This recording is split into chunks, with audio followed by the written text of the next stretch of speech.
komanim Ahmed Ibrahim wo ye mrahwe adwani wo manfo e wo bana wono anso na ukọ parliament a wo ye deputy minority chief whip what is bi amane se yemfa mframamu na yema MPs a wo mo ewo o my Ghana mrahwe adwafie titiri wo mo ewo MPP mu no aso ente wo chesa na otwe a ye wo mi ukọ parliament wa odu wa ye bo especially a majority side hono MPP for the side hono where say e ho ni nyina emu na hu no hono asa akora bi afi na ne se bi no side ha na 52 bi na tua sakrante wo mu aka ho nyina ye hwe odo no foma na no obeka fe ene kora wonka wo fe where say aka tu pe na twa ni na fe o say ha dwen papa amaze say majority side hono dental formula no I very very disorganized etwetwem wine and was here nye na wɔhwehwɛ mu a ɛna wɔhunu sɛ kyesa free July yi mu a wɔn san kɔ asetan ne deɛ wɔn nya MP sɛ wɔn majority side hɔ dɔm dodo ne side hɔ a wɔn aduasa krada 30 wɔsi wɔn nu krada dabi a bɛhwɛ na wɔn tuam 5 10 kyesɛ ayɛ testing mic no 1 2 ɛna twetwa mu saa and was here hard game, and when I just observation. While you hear more, I was a sabo, MPs no. What would a year chill? Dr. Mamudu Miachi said, one more commander, moral support. Now, down come be within Kunima ministerial appointment. See, woman, one MP, a human on the atoll, and Womudinechi, and now one woman of France. Baumia, do something before you die. Nature say, woman of France, son, and nam, and Kunkura who do one more year campaign. Ahmed Ibrahim says I didn't woman yai. So one yaya business of the house, no. Woman majority now hold so much might be via trocan. You flag bearer is in north, running mate is in west in the south. You are campaigning, the MPs are following you. Instead of coming to sit here to do government work, meanwhile you still have 4 months, 1 week to be in government. Who should do that work? You are thinking of breaking the 8 and not solving the problems. Mr. Speaker, this is serious. So the member did not just count a person. But Mr. Speaker, the Constitution must be respected. What I want to say is that, Mr. Speaker, I'm the deputy whip. My boss is here. The flag bearer, Dr. Mahmoud Bawumia, must release the MPs to come to Parliament. The running mate, Dr. Metropolis must release the MPs to come and work.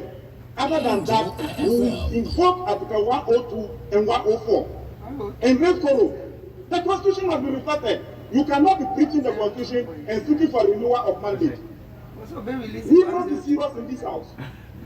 And Mr. Speaker, if that is not done, when they invoke the Constitution and call by 15%, we all came. So when the time comes and we invoke it, you must heed to our calling. We are saying this because you cannot trap us. We will come and sit here doing government work. You are only in our constituency campaigning. Mr. Speaker, we may not be victims of that. And we need serious business. If next week all the 138 are not here, Mr. Speaker, we will also sign legal access for members to also go and be campaigning. Meaning you have open campaign. Mr. Speaker, I rest my case. I was there for Honorable Ahmed Ibrahim. And what I said was article number for the Himba article saying 102 102 4.9. Oh, I have a can win 102. And we are session. I don't didn't say, and you'll be a teacher moving. As I will invoke article 102.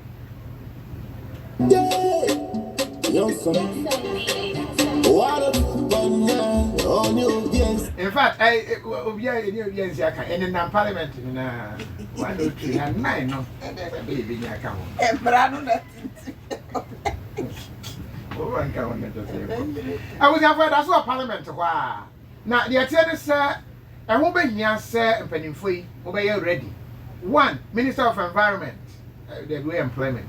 Minister of Employment and Labor Relations. Openi Ignatius Bafwewa.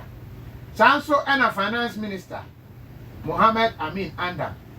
Sanso and a Chairperson, my Electoral Commission, ye maami Jane Adokwe Mensa enu achi no IGP munyina munya ready na mudin akopie parliament se yemfa momra de tie ne yese yentwetwe wo munyina fa momra MP Mansa wo madu agiri Frank Anadompre wo brifu no wo chese ho behia sei crusade-fo wo mu ate atwea atena fie saa lecturers a wo mu colleges of education former teacher training colleges wo munyina ate atwea a wo mo nsem no wo hwa eya asem anka obetumi asiesie ne tententem ba ministries no ntu ho na mo se de yeso hutu enti yentwe minister yi no omra normal mecheche mu de enti etesa wo ye ne to nchen a Civil and Local Government Service Staff Association of Ghana, CLOSAG.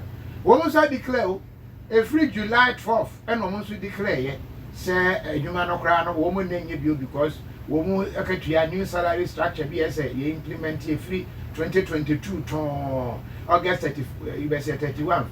Abe payment acquire quany to women so at here. Nina, and yes, and the young Free Minister Emra. And when the Finance Minister.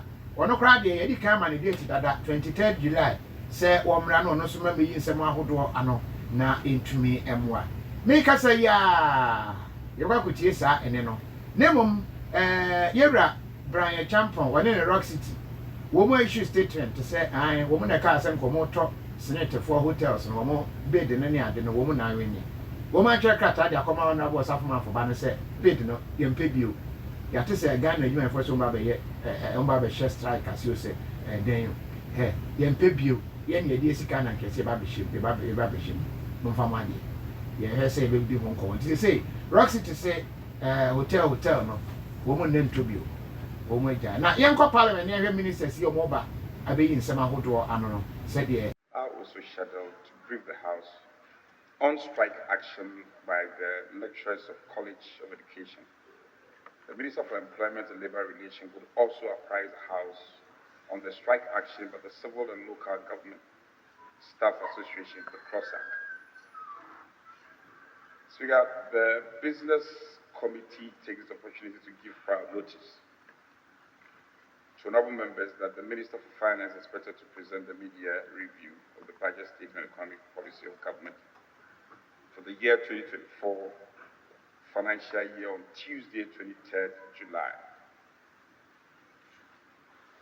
In the face of the volume of Ti wombeko no makoyi nsem ahodo ano eno achi no chairperson my electoral commission Ghana ye maame Jane Adokwe Mensa ye say wono so emra Inspector General of Police IGP yewra Dr. George Ekufudampare ye say wono so emra wo ba Honorable Henry Koti Oswafo on the head of Bambo Honsam, so Interior Minister, one also Emra. Where ye MP Matamali South, Honorable Haruna Idrisu, aka Adundumadundum Bajai, and one also HS next week.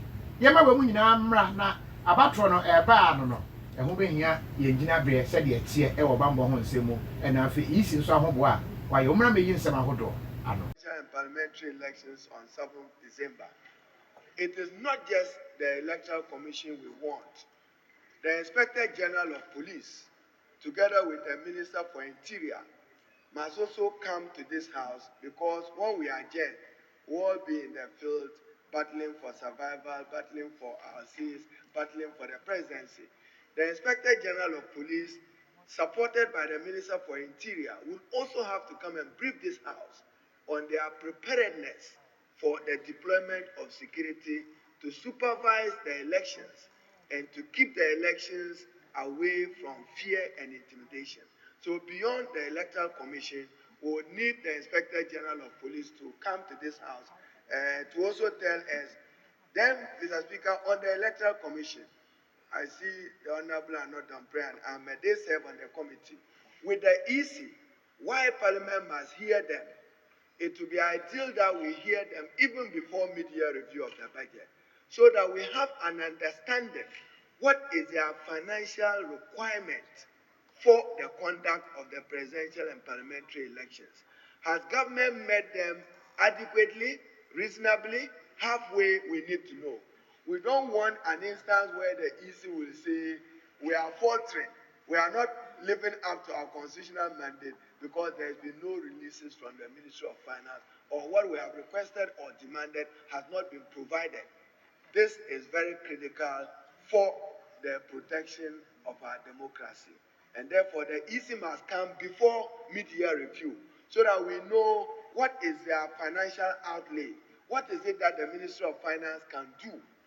Because, Mr. Speaker, we know that many warrants are sitting at the Controller and Accountant General not being honored because of the struggling economy. I thank you, Mr. Speaker.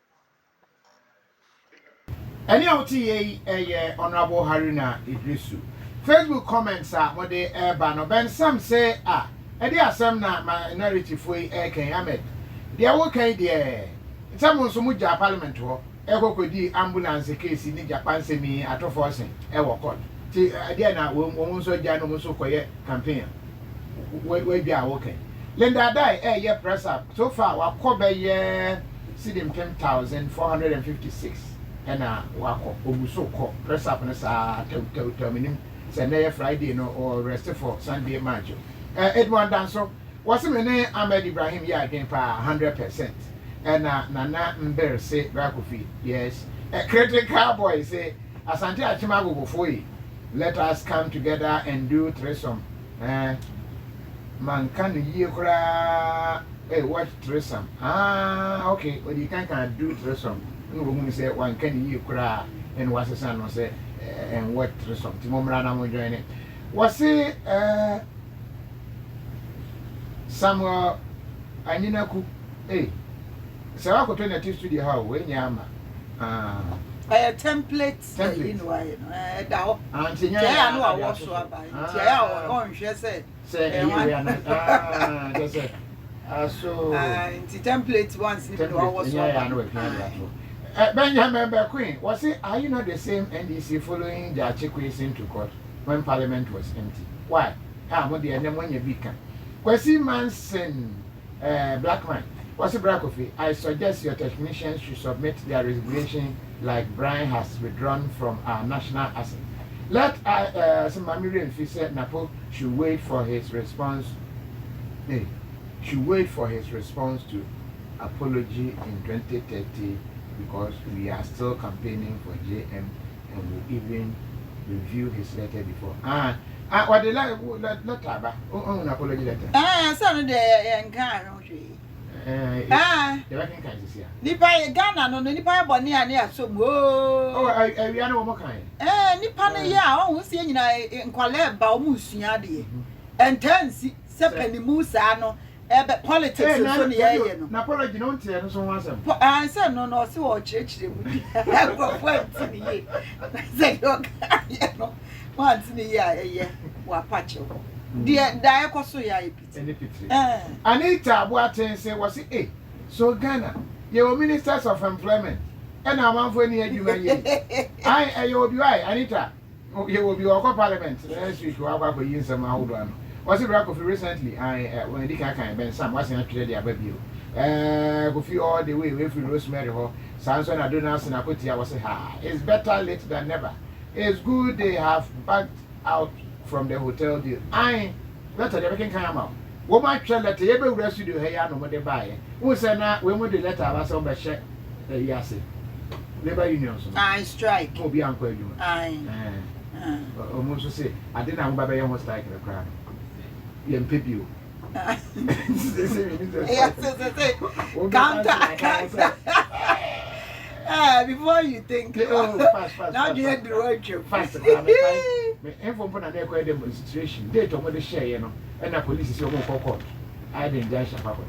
And why no was I that police court no was I said. This is why they are some now. And today a quick one. Was it my name is Ahmed Ibrahim, say minority. Okay, most muja ho e support to force and if we kwabena dum so ho and what sure and no e good evening house na ya ye je so yen kwa yanim e wo ensem no messages na do so bekin kan ni nyina so e de amamo ayo and now evangelist I say so say yesterday Kofi said you are cut yourself you didn't come again yes I cut but you didn't I cut myself me try no ho then my eyes dreamy before I realized. So dreamy. But now that's why when I cut myself, I didn't come again. Today when I cut myself, they assign about enche na yedini na eba every messages are more de aba no yen kan every ever.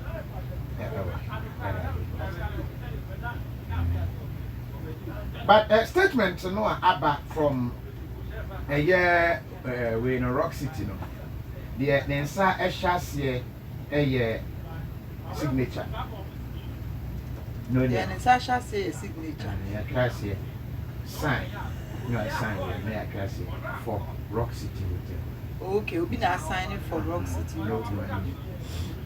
Ti the omo kan ene say sabre mu pa de. Wo mu gidi say wo mo ye de enke so mo ye bia international competitive bid. And no more be there. In Makua, ye no, not just say, when we hear a marco a dream, and a woman will meet ye, I want to meet FM AP. I will be I in Rock City, in Yas hotels. Then so there be a con, what check attention, to Mr. Kofi Adomah, Director General, Social Security and National Insurance Trust, SNIT. Sir, 1 year crate. Na the omo kan nyina ne se wo mo kan kan ye hunu de akoso nyina omo se aba total surprise se omanfo bi raise concerns e wo beda e course a na enye kokwa mu na emom Rock City etumi ewe ne ye aye omo nwa pa wo se wo ma take note discussions ne nsem a enenam radio so ene nsem ahodo a e ba ne nyina na side discussions see akwakwa yes one hwe ya na strategic investors akra mpesa omo baba boa Rock City kra no omo nyina no adwemu aye omo kesene na ti say wo ma take note engagement akoso nyina yo mo kan nyina ne say call you say buy you kakagbe wo mo na ka say anka wo mo awe ne bed no and nti omo take over these hotels ya kwa ko banti no. In the interest of accountability and transparency, we consent to you releasing all forbidden for public scrutiny. Nemum, the year can say, yeah, withdraw from the bid. Almost say, woman, young bidding. Not just a letter, no more indicates SSNIT now. Instructor almost said they should and U10 be a snake or map and no de to sana mono. Almost say you walking now and say I say any as a Ghana bonus do no abonus should be say it is a bimofo said be uncle suye woman and yan to and yantia. It is on an airpen for so boom na Ghana for can want some zoo open for so boom for so no SNIT in Fanadi. Yes, sir. It's 60% no woman ya somebody need your some win a bid. Yes. Omuna winnie anchor still never 60%. Oh, my 60% today. Oh, my winning no more year transfer say one baby be a cry. But here releases are Abba Bakonsunye. Judicial Service Staff Association, Ghana.